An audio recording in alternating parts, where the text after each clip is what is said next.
మీకు ఏమైనా డౌట్ ఓకేనా? డౌట్ ఉంటే మాత్రం మీరు ఆన్ చేసుకోండి. నేను మ్యూట్ ఆల్ చేసేస్తున్నాను.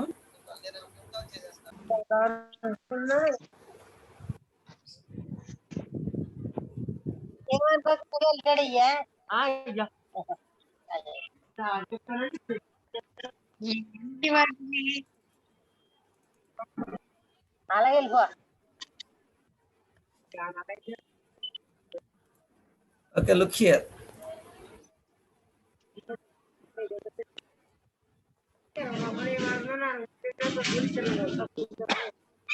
సార్ అందరినీ మ్యూట్ చేయండి సార్, డిస్టర్బెన్స్ గా ఉంది ఎక్కువ. ఓకే, మ్యూట్ చేశాను అందరినీ. చూడమ్మా, what is cloud computing? Cloud computing అంటే ఏంటి? ఇది ఆల్రెడీ నేను క్లాస్లో ఎక్స్ప్లెయిన్ చేసేసాను, కానీ మళ్ళీ ఇంకోసారి ఎక్స్ప్లెయిన్ చేస్తాను స్టార్టింగ్ నుంచి.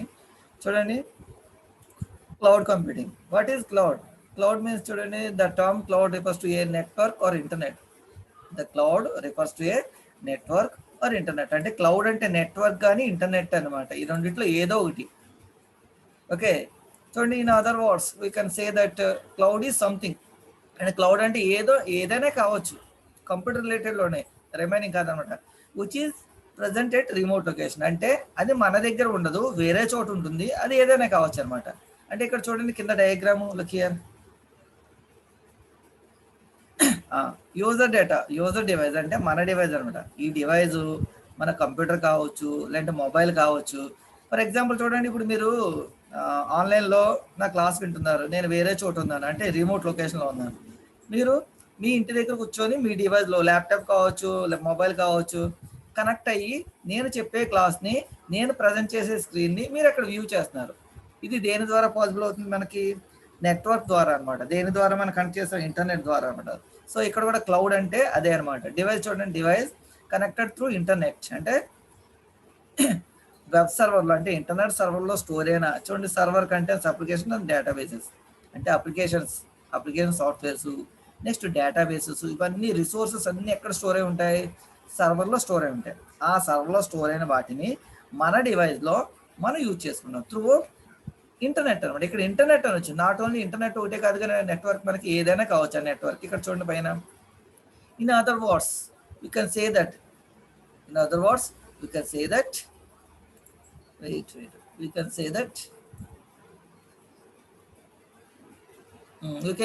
cloud is something which is present at remote location. Cloud can provide services over. ఈ సర్వీసెస్ అన్ని వేటి ద్వారా ప్రొవైడ్ అవుతాయి చూడండి, పబ్లిక్ అండ్ ప్రైవేట్ నెట్వర్క్స్. పబ్లిక్కి ప్రైవేట్కి డిఫరెన్సెస్ అంటే ఏంటంటే, పబ్లిక్ అంటే అందరికీ అవైలబుల్గా ఉంటుంది ఫ్రీగా. సో ప్రైవేట్ నెట్వర్క్ అంటే మనం మనీ పే చేయాలి, కొంతమందికి మాత్రమే అవైలబుల్గా ఉంటుంది అనమాట. ఇప్పుడు మనం యూజ్ చేసే సెల్ ఫోను సిగ్నల్స్ ఉన్నాయి కదా, ఎయిర్టెల్, ఐడియా, ఇవన్నీ ఏంటిది? Private networks. అవి మనీ పే చేస్తేనే కానీ మనకి ఆ నెట్వర్క్ రాదు. పబ్లిక్ నెట్వర్క్స్ అంటే కొన్ని ఉంటాయి, వాటిని ఫ్రీగా మనం యాక్సెస్ చేసుకుంటాం అనమాట. అంటే మనం ఇంటర్నెట్ ఉన్నంత మాత్రాన ఈ రిసోర్సెస్ అన్నీ మనకి అవైలబుల్గా ఉండవు. చూడండి, ఫర్ ఎగ్జాంపుల్ ఇక్కడ ఈమెయిల్ ఉంది, అప్లికేషన్ సచ్ యాజ్ ఈమెయిల్ అనేది ఇంటర్నెట్ ఉంటే ఫ్రీగా వర్క్ చేసేసుకోవచ్చు మనం. కాకపోతే ఏం కావాలి మనకి? ఇంటర్నెట్ ఉండదు. ఇది దేనిలోకి వెళ్తుంది? పబ్లిక్ అనమాట. ఓకే, పబ్లిక్ అంటే ఈజీగా, అంటే ఫ్రీగా యూజ్ చేసుకోవచ్చు. కొన్ని మాత్రం మనం ఇప్పుడు వెబ్ కాన్ఫరెన్సింగ్ ఉంది, మనం జూమ్ యాప్ ద్వారా వెబ్ కాన్ఫరెన్సింగ్ ద్వారా మనం ఏం చేస్తున్నాను, నా క్లాస్ మీకు షేర్ చేస్తున్నాను. సో ఇదే వెబ్ కాన్ఫరెన్సింగ్ అనమాట. ఇది ఫ్రీగానే ఉంటుంది. ఇది జస్ట్ మనకి జూమ్ అనేది 40 minutes వరకే ఫ్రీగా అనమాట. 40 minutes దాటి ఇంకా ఎక్స్టెండ్ చెప్పుకోవాలంటే మనీ పే చేయాలి. కానీ 40 minutes అయిపోయిన తర్వాత ఈ సెషన్ క్లోజ్ అయిపోతుంది. మళ్ళీ సెషన్ స్టార్ట్ చేయాలంటే మళ్ళీ మీటింగ్ స్టార్ట్ చేసి మళ్ళీ ఐడి పెడితే మీకు వస్తుంది అనమాట. Okay, next customer relationship management. దీనికి బెస్ట్ ఎగ్జాంపుల్ ఏంటంటే శాప్ అనేది బిజినెస్ ఓరియంటెడ్ సాఫ్ట్వేర్ అనమాట. అది యూజ్ చేయాలంటే మనకి ఏం కావాలి? మనీ పే చేయాలి. ఇంటర్నెట్ ఉన్నా సరే మనీ పే చేయాలి. అలా కొన్ని అప్లికేషన్స్ ఏమో ఫ్రీగా అవైలబుల్ అవుతాయి, కొన్ని అప్లికేషన్ మనీ ఇచ్చి మనం వాటిని యాక్సెస్ చేయాలన్నమాట. అవి వేటినైనా సరే యాక్సెస్ చేయాలంటే మనకి ఏం కావాలి? ఇంటర్నెట్ కావాలన్నమాట. ఓకే, ఇంటర్నెట్ ద్వారానే వాటిలో ఉన్న రిసోర్సెస్ని మన డివైస్లో మనం యూజ్ చేసుకుంటాం. ఇక్కడ చూడండి, what is cloud computing? Cloud computing refers to manipulating అంటే మనం ఎలా కావాలంటే వాటిని అలాగే మలుచుకోవచ్చు. కాన్ఫిగరింగ్ అంటే మనకు కావాల్సినట్టు డిజైన్ చేసుకోవచ్చు. And accessing the hardware and software resources. ఇక్కడ hardware and software resources remotely. యాక్చువల్గా మనం డేటా మొత్తాన్ని ఎక్కడ స్టోర్ చేస్తాం? మన కంప్యూటర్లో స్టోర్ చేస్తాం. ఇక్కడ చూడండి, డేటా స్టోర్ చేస్తాం, మన కంప్యూటర్లో స్టోర్ చేస్తాం. యాక్చువల్గా అయితే ఈ కంప్యూటర్లో స్టోర్ చేస్తాం. కానీ మన కంప్యూటర్లో డేటా స్టోరేజ్ అని బాగా తక్కువ అనుకున్నాం. మనం ఏం చేయొచ్చు, ఇక్కడున్న హార్డ్వేర్ డివైస్ని కొద్దిగా మనం పర్చేజ్ చేసుకోవచ్చు. ఇక్కడ చూడండి, హార్డ్వేర్ డివైస్ పర్చేజ్ చేసుకుంటే ప్రైవేట్ అవుతుంది. అంటే మన యొక్క కంప్యూటర్లో హార్డ్ డిస్క్ యొక్క కెపాసిటీ ఒక 500 GB అనుకోండి. ఎంత? 500 GB. కాకపోతే మనకి ఒక 100 TB కావాలి. ఎంత కావాలి మనకి? 100 TB. 100 TB ఉన్న సిస్టమ్ మనం కొనుక్కోవాలని చాలా కష్టం కదా. అందుకని ఏం చేస్తామంటే 100 TB ఎవరైతే మనకి తక్కువ రేటు ఇస్తారో వాళ్ళని ఏం చేస్తాం, దగ్గర నుంచి మనం అద్దెకి తీసుకుంటాం అనమాట. అంటే మన డేటా మొత్తం ఎక్కడ స్టోర్ చేస్తాం? దీంట్లో స్టోర్ చేస్తాం. డేటా స్టోరింగ్ అంటే దీన్ని బట్టి ఏమొచ్చింది మనకి? హార్డ్వేర్. ఏమొచ్చిందమ్మా? హార్డ్వేర్. ఓకే, యాక్చువల్గా మన సిస్టంలో ఉండేదే హార్డ్వేర్ కాదు. నెట్వర్క్ ద్వారా వేరే చోట ఉన్న హార్డ్వేర్ని రెంట్కి తీసుకొని కొద్దిగా మొత్తాన్ని వాళ్ళకి పే చేసి అక్కడున్న హార్డ్వేర్ని మనం డేటా స్టోర్ చేసుకుంటాం. అంటే సాఫ్ట్వేర్ ఒకటే కాకుండా హార్డ్వేర్ని కూడా మనం ఏం చేస్తామమ్మా? యూజ్ చేసుకుంటాం. ఓకే, దీన్ని ఏమంటాం? పైకి చూడండి ఒకసారి. Hardware and software resources remotely. Okay, wait 1 minute. ఒక్క నిమిషం అమ్మా,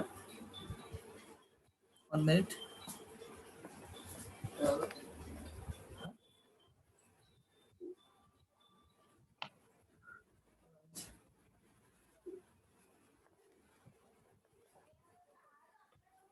హలో, వినిపిస్తుందా? మన వాయిస్ వినిపిస్తుందా?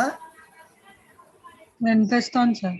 Okay okay okay okay okay okay చూడండి అమ్మా, ఇక్కడ ఏమవుతుందంటే hardware remotely we offers online data store infrastructure and application. అంటే ఒక స్టోరేజ్లోనే కాదు, ఇన్ఫ్రాస్ట్రక్చర్ అండ్ అప్లికేషన్. ఆల్రెడీ మీకు క్లాస్లో చెప్పాను.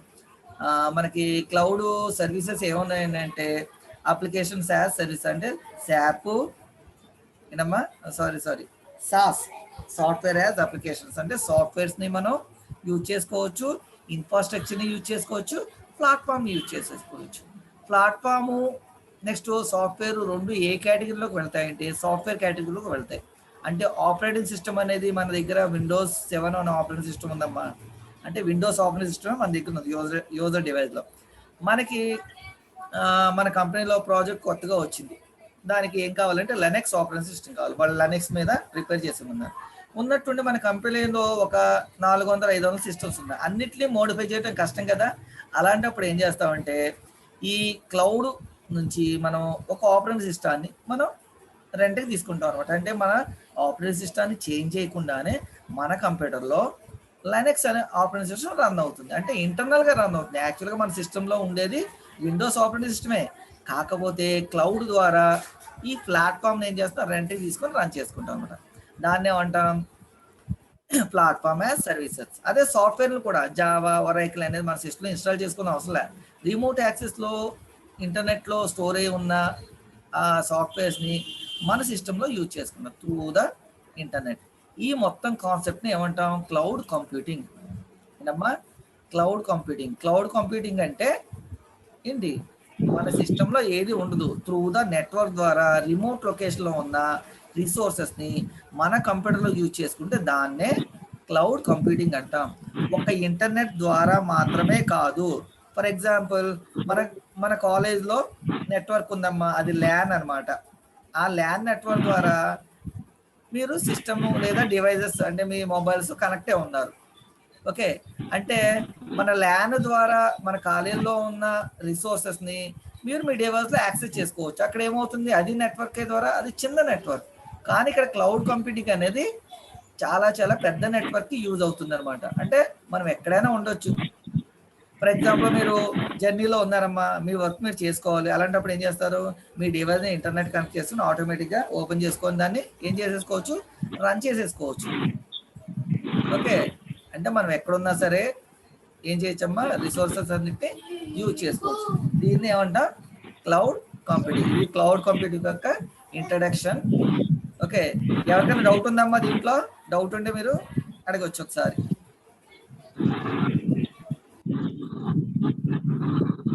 ఓకే, నెక్స్ట్ కాన్సెప్ట్కి వెళ్దాం. చూడండి, next concept history of cloud computing. అసలు ఈ క్లౌడ్ కంప్యూటింగ్ అనేది ఎప్పుడు స్టార్ట్ అయింది, ఎలా స్టార్ట్ అయింది చూడండి. Right about history of cloud computing. దీన్నే ఇంకో విధంగా ఎలా అడగొచ్చు అంటే origins of cloud computing. Origins అంటే అది ఎక్కడి నుంచి స్టార్ట్ అయ్యాయి అనేది. చూడండి, history, the concept of history. ఎవరిదో వాయిస్ చూడండి అమ్మా. ఓకే, చూడండి, the concept of cloud computing came into exist in the year 1950. ఎప్పుడు స్టార్ట్ అయింది, 1950వ సంవత్సరంలో స్టార్ట్ అయిందమ్మా, with implementation of main frame computers. Main frame computers అంటే ఏంటి? హలో, మెయిన్ ఫ్రేమ్ కంప్యూటర్స్ అంటే ఓల్డెన్ డేస్లో బాగా పెద్ద సైజులో ఉన్న కంప్యూటర్స్ మెయిన్ ఫ్రేమ్ కంప్యూటర్స్ అనేవారు. బాగా హెవీ సైజులో ఉండే మెయిన్ ఫ్రేమ్ కంప్యూటర్స్. ఇక్కడ చూడండి ఒకసారి, మెయిన్ ఫ్రేమ్ కంప్యూటర్స్ చూపెడతారు మీకు. Main frame computers, main frame computers అంటే చాలా హెవీ సైజులో ఉంటాయి అన్నమాట. అంటే అది ప్రస్తుతం యూజ్ చేసే పెద్ద సైజ్ కంప్యూటర్స్ కూడా ఏమంటాం, మెయిన్ ఫ్రేమ్ కంప్యూటర్సే. కాకపోతే ఓల్డెన్ డేస్లో ఒక కంపెనీ బిల్డ్ చేయాలంటే చాలా చాలా పెద్ద సైజులో, అంటే వాటికి యూజ్ చేసే టెక్నాలజీ చూడండి ఒక రూమ్ సైజులో ఉంటుందన్నమాట. వాటిని ఏమంటాం, main frame computers. Okay, so పాతకాలంలో మనకి ఏముండేవి సార్? వీడియో పాస్ అవుతుంది సార్. పాస్ అవుతుందంటే మీ దగ్గర ఇది లేనట్టు, ఏంటది, సిగ్నల్ స్ట్రెంత్ సరిగ్గా లేకపోతే. అయినా నేను రికార్డ్ చేస్తున్నాను ఇది క్లాసు, ఏంటమ్మా, క్లాస్ రికార్డ్ చేస్తాను, తర్వాత మీకు వీడియో పెడతాను అనమాట గ్రూప్లో, అది మళ్ళీ మీరు వినొచ్చు. సరే చూడండి, implementation of main frame computers. Okay, access via thin static clients. అంటే స్టాటిక్ క్లయింట్స్ ద్వారా అనమాట. వీటి ద్వారా అమ్మా, స్టాటిక్ క్లయింట్స్. స్టాటిక్ క్లయింట్స్ అవి ఒకసారి లిఫ్ట్ చేసి క్లాస్లో ఉన్నారని తర్వాత కాల్ చేస్తాను. విజయనా లిఫ్ట్ చేసి క్లాస్లో ఉన్నారు, డోర్ వేసుకున్న తర్వాత చెప్తాను. కట్ చేసి త్వరగా. Via static, thin and static clients. అంటే థిన్ క్లయింట్స్ అంటే ఐడియా ఉంది కదా, మన కాలేజీలో ఉన్న క్లయింట్స్ ఏంటివి, థిన్ క్లయింట్స్ తెలుసు కదా మీకు. సర్వర్ అనేది ఒకటి ఉంటుంది, దాని నుంచి రిమైనింగ్ క్లయింట్స్ అనేవి కనెక్ట్ అయి ఉంటాయి. డేటా అనేది మొత్తం ఎక్కడ ఉంటుందమ్మా, థిన్ క్లయింట్. థిన్ క్లయింట్ అంటే డేటా మొత్తం సర్వర్లోనే స్టోర్ అవుతుంది. ఇండివిజువల్గా క్లయింట్స్లో ఎటువంటి డేటా స్టోర్ అవ్వదన్నమాట. రెండో స్టాటిక్ క్లయింట్స్ అంటే మన దగ్గర కూడా కొద్దిగా స్టోర్ అవుతుంది, సర్వర్లో కూడా కొద్దిగా స్టోర్ అవుతుంది అనమాట. సో ఆ టైంలో ఆ చిన్న నెట్వర్క్ ద్వారా ఇది పాసిబుల్ అయింది అనమాట. చూడండి, since then the cloud computing has been evolved from static clients to dynamic ones and from software services. అంటే ఇంతకు ముందు ఎప్పుడైతే మనకి ఈ నెట్వర్కింగ్ అనే కాన్సెప్ట్ వచ్చిందో అప్పటి నుంచే క్లౌడ్ అనేది స్టార్ట్ అయిపోయిందో మనం చెప్పుకోవచ్చు. ఏనమ్మా, నెట్వర్క్ ఎప్పుడైతే స్టార్ట్ అయిందో అప్పటి నుంచే క్లౌడ్ కంప్యూటింగ్ అనేది స్టార్ట్ అయిపోయిందని చెప్పుకోవచ్చు. ఓకే, అందుకనే 1950s అని అన్నాడు. ఆ తర్వాత అలాగ అది అభివృద్ధి చెందుకుంటూ వచ్చిందనమాట. ఓకే, నెక్స్ట్ ఇక్కడ dynamic ones from software to services. అంటే సాఫ్ట్వేర్స్ని, సర్వీసెస్ని మొత్తం అన్నిటిని డైనమికల్గా చేంజ్ చేసుకునేటట్టు అనమాట. Okay, the following diagram explain the evolution of cloud computing. ఏ విధంగా ఎవల్యూషన్ అయిన అనేది చూడండి. ఫస్ట్ మెయిన్ ఫ్రేమ్ కంప్యూటర్స్లో వచ్చింది అనమాట. ఇక్కడ వచ్చింది 1950s మెయిన్ ఫ్రేమ్ కంప్యూటర్స్లో యూజ్ చేశారు. అప్పుడు ఏముంది, start of automation phase, localised infrastructure. అంటే లోకల్ ల్యాన్ యూజ్ చేసి మాత్రమే యూజ్ చేసుకున్నారు. తర్వాత కంపెనీస్ ఏ విధంగా అభివృద్ధి చెందాయో నెట్వర్క్ కూడా అదే అలాగే అభివృద్ధి చెందింది కదా. సేమ్ నెట్వర్క్నే మనం క్లౌడ్ కంప్యూటింగ్ కింద ద్వారా చెప్పుకుంటున్నాం. ఇంకా స్టార్టింగ్ మనం ఏం చెప్పుకున్నాం, cloud nothing but network or internet. అంటే నెట్వర్క్ కానీ ఇంటర్నెట్ని కానీ కలిపి మనం అనుకుంటాం. సో అలాగే మెయిన్ ఫ్రేమ్ నుంచే కదా ల్యాన్ స్టార్ట్ అయిపోయింది. అలాగ ల్యాన్ అనే అభివృద్ధి చెందుకుంటూ ల్యాను, వ్యాను, మ్యాన్ ఇలాగ అభివృద్ధి చెందుకుంటూ అంటే డెవలప్ అవుతూ వచ్చింది కదా. అలాగే ఇది కూడా డెవలప్ అయింది అనమాట. తర్వాత చూడండి, రైజ్ ఆఫ్ ద పీసీ. పేజీ ఎప్పుడైతే రైజ్ అంటే డెవలప్ అయిందో, rise in demand of personal desktop. తర్వాత పర్సనల్ డెస్క్టాప్స్ అనేవి వచ్చాయి. Decentralise computing, birth of IT services and industries. అంటే ఐటీ సర్వీసెస్ వచ్చాయి, దాంట్లో కూడా యూజ్ చేసేవారు నెట్వర్క్ యూజ్ చేసి. Next decentralise computing. డీసెంట్రలైజ్ అంటే సెంట్రలైజ్ అండ్ డీసెంట్రలైజ్ రెండింటికి డిఫరెన్స్ ఏంటంటే సెంట్రలైజ్లో డేటా మొత్తం ఒకే కంప్యూటర్లో స్టోర్ అయితే దాన్ని సెంట్రలైజ్డ్ అంటాం. డీసెంట్రలైజ్ అంటే సర్వర్ ఉంటుంది, క్లయింట్స్ ఉంటాయి. సర్వర్లోనే కాకుండా క్లయింట్స్లో కూడా డేటా కొద్దిగా స్టోర్ అయితే దాన్ని డీసెంట్రలైజ్డ్ అంటాం. ఇక్కడ సెంట్రలైజ్డ్ కంప్యూటింగ్ సిస్టమ్ అనేది ఇక్కడ ఇంట్రొడ్యూస్ అయింది ఇప్పుడు 1960s. తర్వాత చూడండి క్లయింట్ సర్వర్ ఆర్కిటెక్చర్ ఇంకా కంప్లీట్గా వచ్చిందనమాట. ఇక్కడేమో క్లయింట్ సర్వర్ అంటే కంప్లీట్గా మొత్తం అంతా ఎక్కడ సర్వర్లోనూ స్టోర్ అయ్యేది. తర్వాత ఇక్కడ ఏమైంది డైనమికల్గా అంటే క్లయింట్లోనూ స్టోర్ అవుతుంది, సర్వర్లో స్టోర్ అవుతుంది. చూడండి virtual private networks offered. Virtual private network అసలు వర్చువాలిటీ అంటే ఏంటమ్మా 2 విధాలుగా జరిగేదాన్ని వర్చువాలిటీ అంటాం. అంటే మన సిస్టమ్ అంటే మన సిస్టంలో ఉన్న కాపీ లాంటిదే వేరే సిస్టంలో కూడా ఆన్ అవుతుంది అనమాట. ఇప్పుడు చూడండి మన కంప్యూటర్ ల్యాబ్లో ఉన్న వర్చువలైజేషనే. ఎందుకంటే సి లాంగ్వేజ్ అనేది మన మెయిన్ సిస్టంలో స్టోర్ చేస్తాం. దానినే ఎక్కడెక్కడ ఓపెన్ చేసుకుంటాం మన థిన్ క్లయింట్స్ అన్నింటిలోనే ఓపెన్ చేసుకుంటాం. ఉండేది యాక్చువల్గా మెయిన్ సర్వర్లోనే, కానీ దాని కాపీస్ ఎక్కడెక్కడ ఎవరెవరు ఈ క్లయింట్స్ మీద కూర్చొని ఓపెన్ చేస్తారు దాని కాపీస్ అన్నీ అక్కడ ఓపెన్ అవుతారు. దాన్ని అంటాం వర్చువాలిటీ అని అంటాం. Okay, virtual private networks offer demand for high band width. అంటే బ్యాండ్ విడ్త్ని బట్టి మన యొక్క ఈ ఏంటది క్లౌడ్ కంప్యూటింగ్ అని డిపెండ్ అయి ఉంటుంది. ఎలా ఉంటుందంటే ఇప్పుడు చూడండి మీకు కొంతమందికి ఏమో సిగ్నల్ స్ట్రెంత్ హెవీగా ఉందనుకోండి చాలా ఫ్రీగానే వచ్చేస్తుంది, చాలా యాక్సెస్ ఫాస్ట్గా ఉంటుంది. సిగ్నల్ స్ట్రెంత్ తక్కువ ఉంటే బ్యాండ్ విడ్త్ పడిపోతుంది అమ్మా. ఇందాక ఎవరో నాకు మాది స్ట్రక్ అవుతుందండి హ్యాంగ్ అయిపోతుందండి అన్నారు. హ్యాంగ్ అయిపోవడానికి స్ట్రక్ అయిపోవడానికి కారణం ఏంటంటే ఒకటి హార్డ్వేర్ కాంపోనెంట్లో ఉన్న డిసడ్వాంటేజ్ కావచ్చు, రెండోది ఏంటంటే బ్యాండ్ విడ్త్ కావచ్చు. బ్యాండ్ విడ్త్ అంటే సిగ్నల్ స్ట్రెంత్ సరిగ్గా లేకపోతే కరెక్ట్గా మీకు ప్రాసెస్ అవ్వదు. రెండోది హార్డ్వేర్ అంటే ఫర్ ఎగ్జాంపుల్ మీ దగ్గర ఉన్న ర్యామ్ మీ మొబైల్లో కానీ పీసీలో ఉన్న ర్యామ్ కెపాసిటీ తక్కువ అయిపోయింది అనుకోండి అమ్మా. ప్రజెంట్ మనం యూజ్ చేసే ఈ యాప్కి హెవీ ర్యామ్ కావాలంటే మినిమం కంపాటిబిలిటీ అనేది హెవీగా ఉందనుకోండి, అప్పుడు కూడా హ్యాంగ్ అయిపోతుంది. ఆ తర్వాత చూడండి బ్యాండ్ విడ్త్ అనేది కూడా దీంట్లోనే వచ్చింది. నెక్స్ట్ .com రెజల్యూషన్ అని కూడా ఈ 1990s వచ్చింది అనమాట. తర్వాత చూడండి 2000లో IT infrastructure managed outsourcing. అంటే ఐటీ ఇన్ఫ్రాస్ట్రక్చర్ అనేది ఇక్కడ ఏమవుతుంది కంప్లీట్ క్లౌడ్ అనేది ఇక్కడ రైజ్ అయింది. అంటే రిసోర్సెస్ అన్ని ఇంటర్నెట్ ద్వారా వేరే యాప్లో స్టోర్ చేస్తాం, వేరే సర్వర్లో స్టోర్ చేస్తున్నాం. వాటిని ఇంటర్నెట్ ద్వారా ఈ ఐటీ కంపెనీ వాళ్ళు పర్చేజ్ చేసుకుని యూజ్ చేయడం 2000 నుంచి స్టార్ట్ అవుతాను. చూడండి ఇంక్రీజ్ యూజ్ ఆఫ్ వర్చువలైజేషన్ ఎక్కువ అయింది. వర్చువలైజేషన్ అంటే చూడండి ఒకసారి ఇంతకు ముందుదే చూపెడతాను. అంటే ఇక్కడ ఆపరేటింగ్ సిస్టమ్ ఇక్కడ ఉందమ్మా, ఆపరేటింగ్ సిస్టమ్ ఇంటర్నెట్లో ఉంది. దాన్ని ఏం చేస్తున్నాం మన డివైస్లో యూజ్ చేసుకుంటున్నాం. అంటే ఇక్కడున్న ఆపరేటింగ్ సిస్టమే ఇక్కడ వర్క్ అవుతుంది. అంటే ఇక్కడ ఉన్నది మరి ఇక్కడ వర్క్ అవుతుందంటే ఇదే 2 చోట్ల వర్క్ అవుతుందంటే దాన్నే వర్చువలైజేషన్ అంట. Virtual means more than one form. ఏంటమ్మా virtual means more than one form.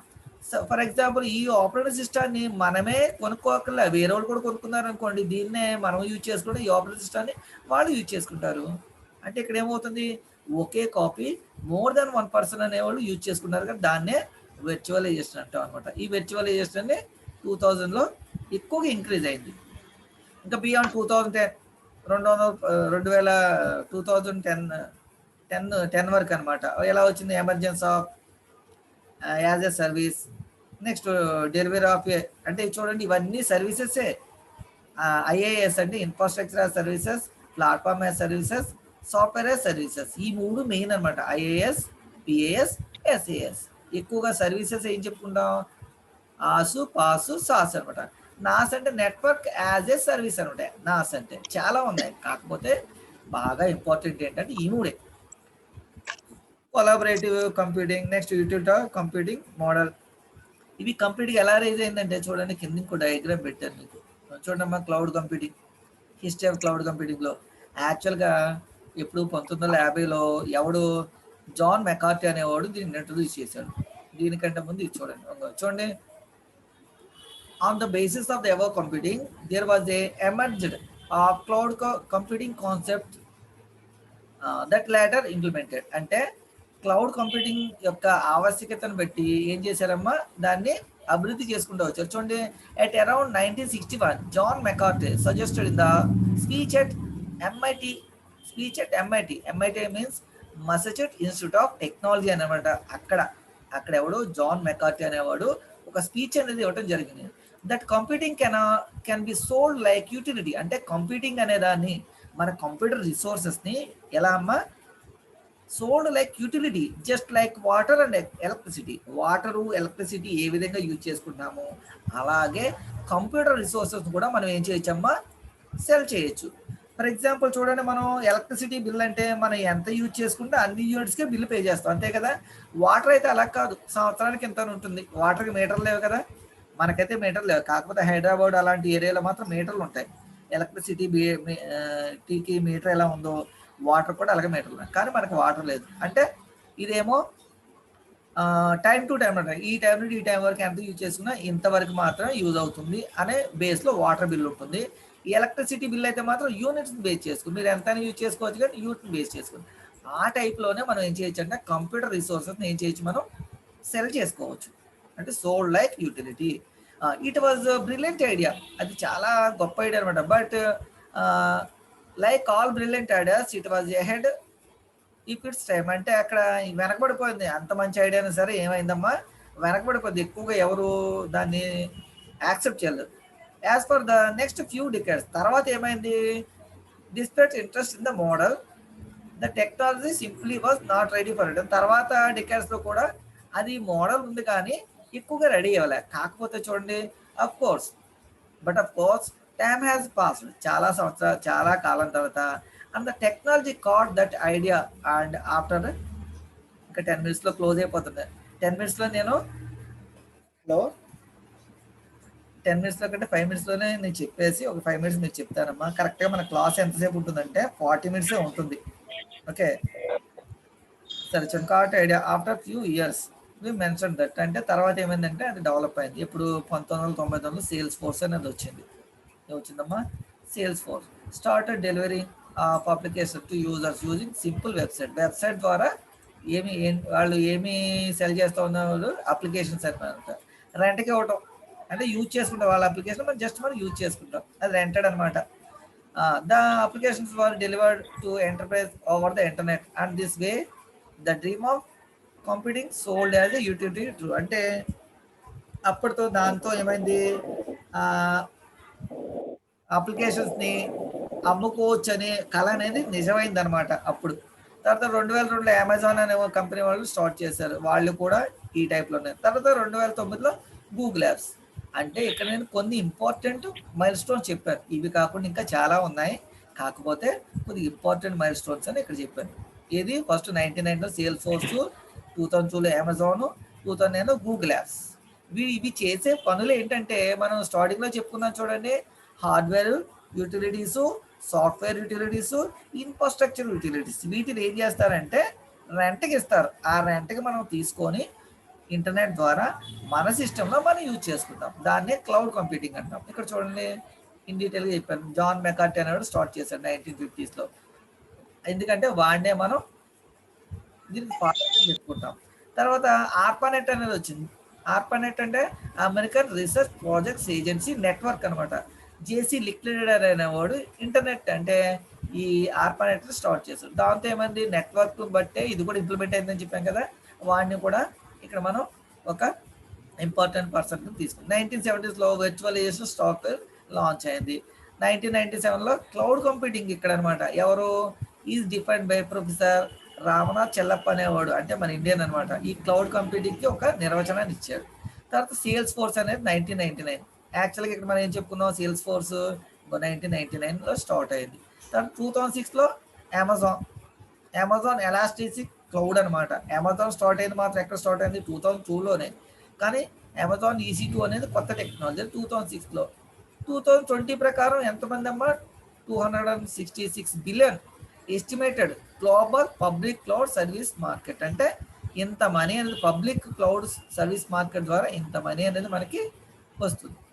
Okay, ఈరోజు చెప్పుకున్న టాపిక్స్ ఏంటి, మనం history of cloud computing, next cloud computing and it's concepts. Okay, అందరూ మైక్స్ ఆన్ చేసుకోండి అమ్మా. ఏమైనా డౌట్స్ ఉన్నాయా, అర్థమైందా అసలు? హలో, మైక్స్ ఆన్ చేసుకోండి ఒకసారి. ఓకే, స్క్రీన్ అయితే క్లియర్గా కనిపిస్తుంది కదా మీకు?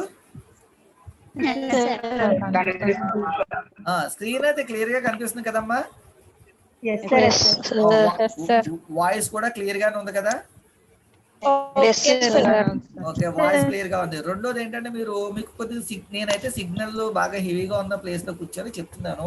మీకు ఏమైనా డిస్టర్బెన్స్ అని అనుకుంటే కొద్దిగా సిగ్నల్ ఉన్న ప్లేస్ వచ్చి కూర్చోండి, పర్వాలేదు, ఎక్కడ కూర్చున్నా పర్వాలేదు, ఎందుకంటే మీరు కనిపించరు కదా ఇందులో. రెండోది ఏంటంటే మీరు ఎక్కువ ఫీల్ అయిపోవద్దు, ఎందుకంటే ఒకవేళ క్లాస్ మిస్ అయిపోతామని, ఎందుకంటే రికార్డింగ్ అనేది స్టార్ట్ చేశారు. క్లాస్ అయిపోయిన తర్వాత రికార్డ్ అయిన తర్వాత మీ గ్రూప్ లో పంపిస్తానమ్మా, దాంట్లో కూడా మీరు మళ్ళీ వినొచ్చు. ఓకేనా? లేట్ గా జాయిన్ అయినా నెక్స్ట్ ఒకవేళ మీకు సిగ్నల్ స్ట్రెంత్ పడిపోయి ఒకవేళ వినలేకపోయినా మీరు ఏం చేయొచ్చు అంటే దాన్ని క్లాస్ మళ్ళీ రెండోసారి వినొచ్చు. ఇంకోటి అంటే మన క్లాస్ అనేది 40 minutes ఉంటుంది. ఎందుకు సార్ అట్లా? ఎందుకంటే ఫ్రీ వెర్షన్ 40 నిమిషాల క్లాస్, 40 నిమిషాలు అయిన తర్వాత ఆటోమేటిక్ గా క్లోజ్ అయిపోతుంది. మీకే కదా, నాకు క్లోజ్ అయిపోతుంది. ఓకే, డైలీ 10 కంటే ఇది జస్ట్ డెమో క్లాస్ అమ్మా, పర్వాలేదు కదా, జస్ట్ అంటే ట్రయల్ అనమాట. ఇది జస్ట్ ట్రయల్. యాక్చువల్ గా రేపు ట్రయల్ స్టార్ట్ చేస్తారు, కానీ నేను ముందుగానే మీకు ట్రయల్ స్టార్ట్ చేశాను మన స్టూడెంట్స్ కి. ఇదైతే ఈజీగానే ఉందిగా మీకు? ఇది చాలా ఈజీగా ఉంటుంది. బోర్డు మీద చెప్పేది అయితే కొద్ది ప్రాబ్లం, ఎందుకంటే బోర్డు మీద కనిపించవచ్చు, కనిపించకపోవచ్చు. అంటే అవైలబిలిటీ బట్టి, ఫ్యాకల్టీ అవైలబిలిటీ బట్టి చెప్తారు. మన కంప్యూటర్ సైన్స్ కాబట్టి కొద్దిగా అడ్వాన్స్డ్ గా ఉందాం. ఇంకా 5 నిమిషాలు ఉంది, 5 నిమిషాల్లో ఆటోమేటిక్ క్లోజ్ అవుద్ది. మళ్ళీ కుదిరితే నేను చెప్పండి అమ్మా. రేపు ఏ టైం సార్? రేపా నేను గ్రూప్ లో మెసేజ్ చేస్తాను టైం అనేది. హలో, ఎప్పటికప్పుడు గ్రూప్ చెక్ చేసుకోండి. ఇది క్లౌడ్ కంప్యూటింగ్ కి మాత్రమే ఈ గ్రూప్. ఇది నేను పెట్టేది క్లౌడ్ కంప్యూటింగ్ అనమాట, అందుకని క్లౌడ్ అని పెట్టాను కదా ఐకాన్ కూడా. ఫోన్ హ్యాంగ్ అయిపోతాయి సార్. ఏంటమ్మా? ఫోన్ హ్యాంగ్ అయిపోతాయి. అలాగా జగదీష్ సార్ శ్రీలక్ష్మి మేడం కూడా ఇందులో యాడ్ చేయొచ్చు కదా గ్రూప్ లో. యాడ్ చేసేనా? అదే అందరికి కంప్యూటర్ అందరికి గ్రూప్. యాక్చువల్ గా అయితే ఎవరో స్టార్ట్ చేయాలి, ఇంకా నేనే ముందు స్టార్ట్ చేసింది. ఓకేనా?